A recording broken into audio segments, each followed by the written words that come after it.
99% of people are not willing to do what it takes to make their dreams come true. The Marines have a saying, everybody wants to go to heaven, but nobody wants to die. The center of bringing any dream into fruition is self-discipline. Something as simple as food and eating. It's not about your body as much as it is about your mind. It's getting command of your mind to be able to choose actions that are in your own best interest. Every day we are choosing that's not in our own best interest. So if the world is attacking you and the world wants to fight you and the world's trying to hold you down, so you're going to kick yourself in the balls?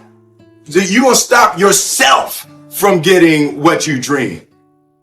And I think the word discipline has kind of gotten a bad name. We think about it in terms of punishment. I'm not talking about discipline in that way. I'm talking about discipline in the sense that you forego immediate pleasure for the exchange of long-term self-respect. I believe that self-discipline is the definition of self-love. That when you say that you love yourself, that means that you have behavior towards yourself that is loving. Self-discipline is the center of all material success. You cannot win the war against the world if you can't win the war against your own mind.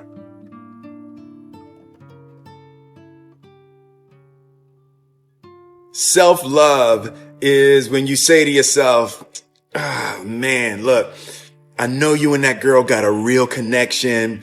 I know y'all vibe, but that's your girl's cousin. So I love you too much to let you do that. It's like you say to yourself, hey man, look, I know you want to eat that pizza and it'll be really good, but I can't let you eat that, man. Cause if you eat that pizza, you're going to feel like, and I love you too much to let you eat that.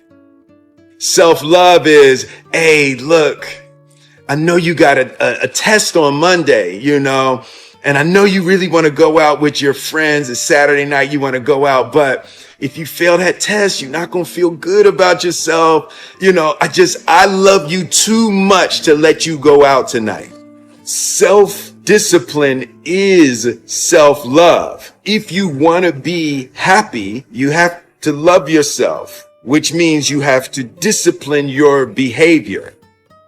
The road to sustained happiness is through disciplining your behavior. We tend to base our self-esteem on what other people think. And that's not really self-esteem. Self-esteem is supposed to be how we feel about ourselves. And I was just saying how dangerous it is to allow other people to determine how you're going to feel about you. And it's kind of like looking into a broken mirror. You're going to look in a broken mirror and then change your face to try to look good in this defiled, busted, broken mirror.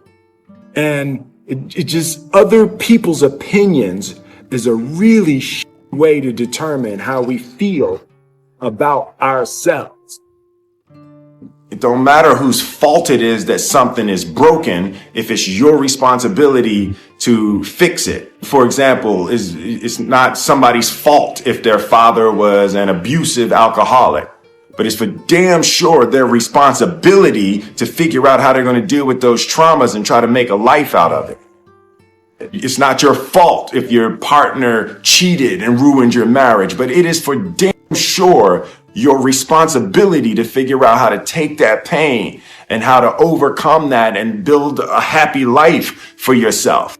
Fault and responsibility do not go together. It sucks, but they don't. When something is somebody's fault, we want them to suffer. We want them punished. We want them to pay. And we want it to be their responsibility to fix it. But That's not how it works, especially when it's your heart. Your heart, your life, your happiness is your responsibility and your responsibility alone.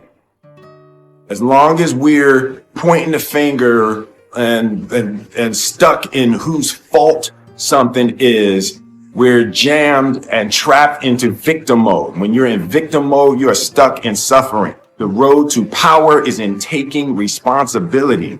Your heart, your life, your happiness is your responsibility and your responsibility alone. You can make a person smile, you can make a person feel good, you can make a person laugh, but whether or not a person is happy is deeply and totally and utterly out of your control. The prerequisite for spending time with any person is that they nourish and inspire you. They feed your flame. Look at your last 5 text messages. Are those people feeding your flames or dousing your fire? Put your phone down for just a second and look around. Look to the people around you. Are those people throwing logs on your fire or are they pissing on it?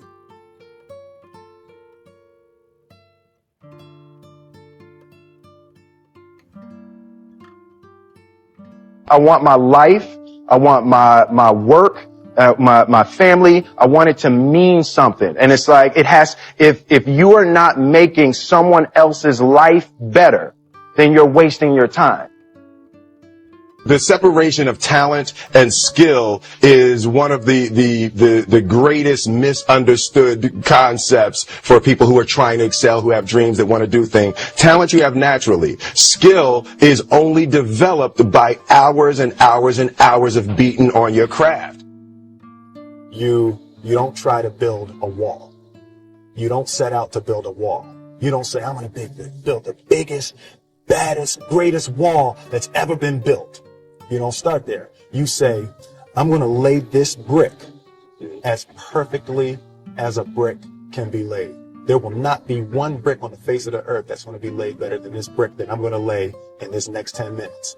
And you do that every single day. And soon you have a wall. And soon you have a wall. And I think psychologically, the advantage that gives me over a lot of people that I have been in competition with in different situations is it's difficult to take the first step when you look how big the task is.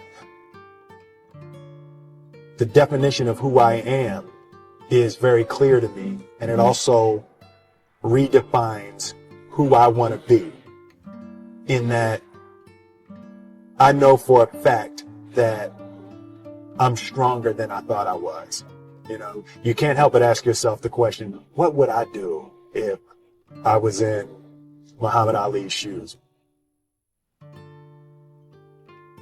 I'm motivated by fear.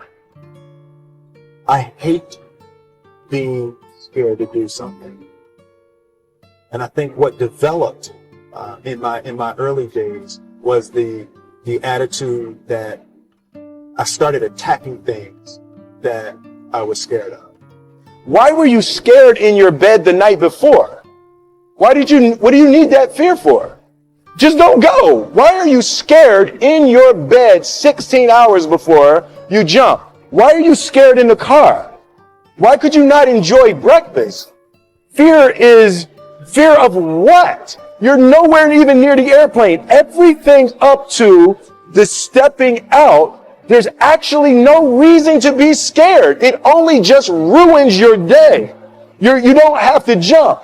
And then in that moment, all of a sudden, where you should be terrified is the most blissful experience of your life. And God placed the best things in life on the other side of terror.